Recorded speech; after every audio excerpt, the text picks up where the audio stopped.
Assalamualaikum warahmatullahi wabarakatuh. Waalaikumsalam warahmatullahi wabarakatuh. Apa kabar kalian hari ini anak-anak? Baik, Bu.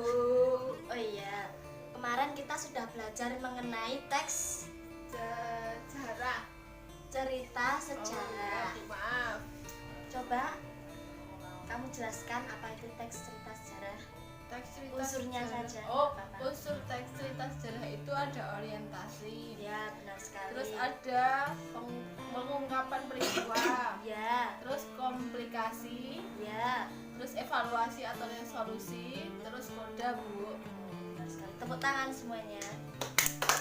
Nah, sekarang kita akan mempelajari mengenai ragam bahasa. Ada yang udah tahu ragam bahasa itu apa? Macam-macam bahasa. Hampir benar. Oke, Ibu sekarang akan menjelaskan mengenai pengertian dari ragam bahasa.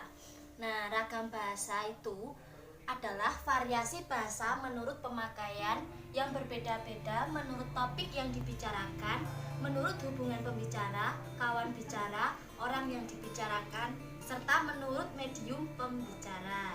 Nah, ragam bahasa yang oleh penuturnya dianggap sebagai ragam yang baik atau mempunyai prestis tinggi yang biasa digunakan di kalangan terdidik di dalam karya ilmiah. Kalian tahu karya ilmiah itu apa saja? Karangan tesis, perundang-undangan. Benar sekali. Lalu di dalam suasana resmi atau di dalam surat menyurat resmi. Nah, surat menyurat resmi itu seperti surat dinas. Coba Mbak Novi, kamu tahu surat dinas itu apa? Surat dinas itu surat yang resmi dari sekolahan atau instansi, Bu. Ya, benar sekali. Nah, itu disebut sebagai ragam bahasa baku atau ragam bahasa resmi. Kalau tesis atau surat dinas itu pasti bahasanya itu baku. Nah, itu yang dimaksud ragam bahasa. Lalu selanjutnya itu ditinjau dari media atau sarana yang digunakan untuk menghasilkan bahasa. Ragam bahasa terdiri dari yang pertama itu ada dua. Yang pertama itu ada ragam bahasa lisan, lalu ada ragam bahasa tulis. Nah, ragam bahasa lisan itu bahasa yang dihasilkan melalui alat ucap. Nah, ragam bahasa lisan itu ragam bahasa yang kalian bicarakan sehari-hari atau yang kalian ucapkan sehari-hari. Bahasa sehari-hari lah intinya, dengan fonem sebagai unsur dasar dinamakan ragam bahasa lisan. Sedangkan bahasa yang dihasilkan dengan memanfaatkan tulisan dengan huruf sebagai unsur dasarnya dinamakan ragam bahasa tulis. Jadi kalau kalian itu menulis surat secara resmi, nah itu ragam bahasa tulis. Jadi ragam bahasa lisan itu kita berurusan dengan lafal. Dalam ragam bahasa tulis kita berurusan dengan tata cara penulisan atau ejaan. Nah, selain itu aspek tata bahasa dan kosakata dalam kedua jenis ragam itu memiliki hubungan yang erat. Lalu yang kedua ada ragam apa? Tulis. Nah, ragam tulis itu merupakan ragam tulis yang unsur dasarnya itu huruf, melambangkan ragam bahasa lisan. Oleh karena itu sering timbul kesan bahwa ragam bahasa lisan dan tulis itu sama. Padahal kedua jenis ragam bahasa itu berkembang menjadi sistem bahasa yang memiliki seperangkat kaidah yang identik benar, meskipun ada pula kesamaannya. Meskipun ada keberimpitan aspek tata bahasa dan kosakata, masing-masing memiliki seperangkat kaidah yang berbeda satu sama lain. Nah, ini nanti ada contohnya dari ragam bahasa lisan dan ragam bahasa tulis. Sebelumnya kita mempelajari tentang fungsi. Nah, ini fungsi dulu. Fungsi dari ragam bahasa itu coba bacakan Mbak Jana. Fungsi ragam bahasa: A. Mampu menyatukan ribuan bahasa yang beragam di Indonesia. B. Simbol kebanggaan nasional. C. Simbol identitas nasional. Dan D. Pemersatu alat perhubungan antara budaya dan antar regional. Nah, lalu yang kedua itu ada fungsi sebagai bahasa negara. Bahasa Indonesia itu sebagai bahasa resmi negara serta bahasa pengantar dalam pendidikan. Nah, di dalam LKS kalian yang kalian pelajari kecuali bahasa Inggris ya, itu pasti menggunakan bahasa Indonesia. Bahasa Jawa. Nah, selain bahasa Jawa dan bahasa Inggris. Bahasa Mandarin juga ada kan? Intinya selain pelajaran bahasa, Oh iya. Bahasa Indonesia? ya pakai bahasa Indonesia. Lalu ada macam-macam ragam bahasa. Nah, ini ada ragam bahasa Indonesia berdasarkan media, ragam lisan, ragam bahasa baku lisan didukung oleh situasi pemakaian sehingga kemungkinan besar terjadi pelesapan kalimat. Namun hal itu tidak mengurangi ciri kebakuannya.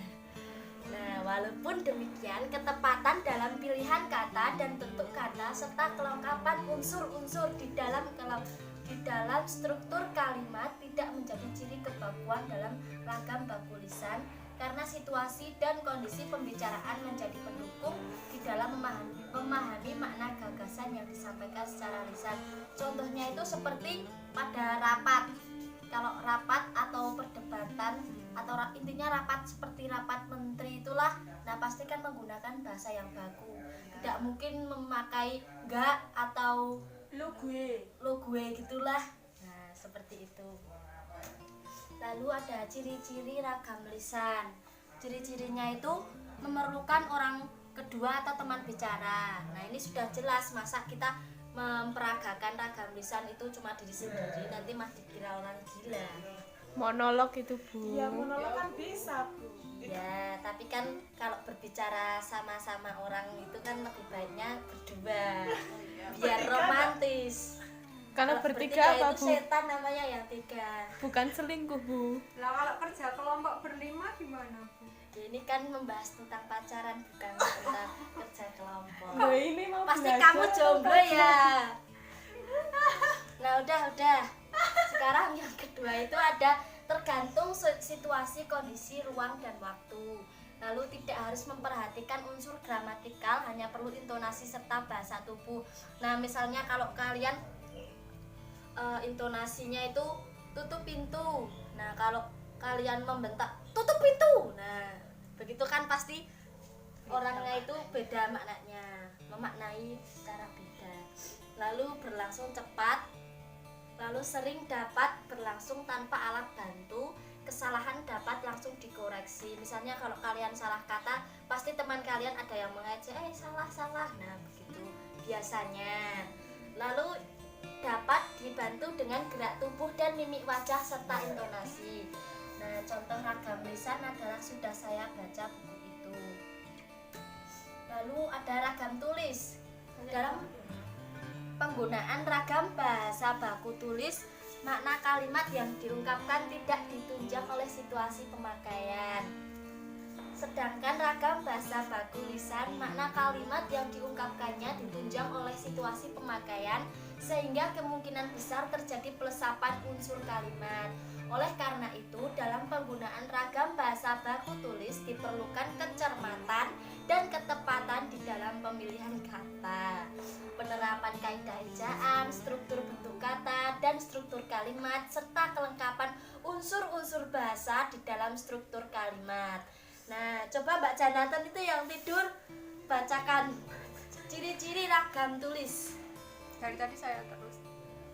Ciri-ciri ragam tulis: tidak memerlukan orang kedua atau teman bicara, tidak tergantung kondisi, situasi, atau ruang secara waktu, harus memperhatikan unsur gramatikal, berlangsung lambat, selalu memakai alat bantu, kesalahan tidak dapat langsung dikoreksi, tidak dapat dibantu dengan gerak tubuh atau mimik muka, hanya terbantu dengan tanda baca. Contoh ragam tulis adalah saya sudah membaca buku itu. Perbedaan antara ragam standar, non standar, dan semi standar dilakukan berdasarkan satu topik yang dibahas. Yang kedua itu ada hubungan antar pembicara. Yang ketiga itu ada medium yang digunakan, lalu lingkungan atau situasi saat pembicaraan terjadi. Selanjutnya itu ada ciri yang membedakan antara ragam standar, semi standar, dan non standar. Nah, ini kalian sudah mencatat, ini dicatat aja soalnya ini keluar di UTS nanti. Iya.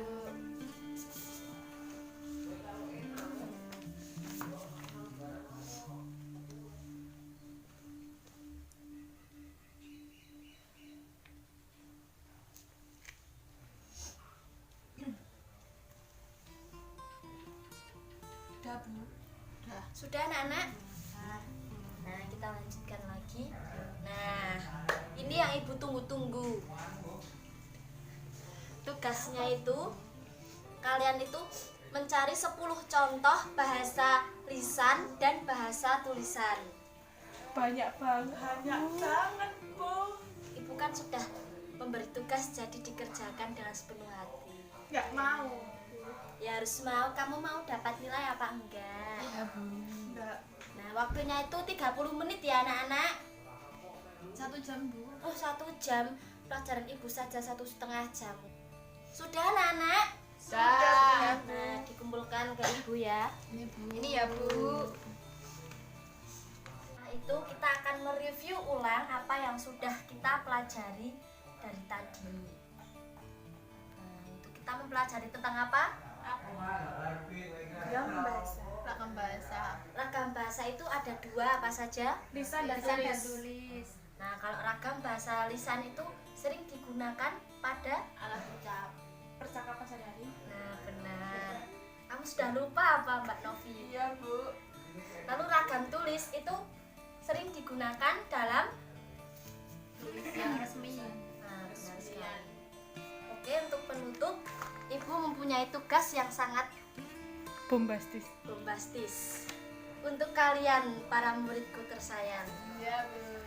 Nah, Ibu beri tugas kalian untuk merekam percakapan sehari-hari. Masuk apa tidak? Nggak. Kalian merekam percakapan sehari-hari karena itu merupakan ragam lisan. Oh ya. Percakapan bebas, Bu. Bebas. Percakapan dengan pedagang sayur Sama pacar atau boleh nggak? wah, boleh sekali itu. Sudah mudah tugas kalian? Sudah. Nah, sudah Ibu akhiri. Wassalamualaikum warahmatullahi wabarakatuh. Waalaikumsalam.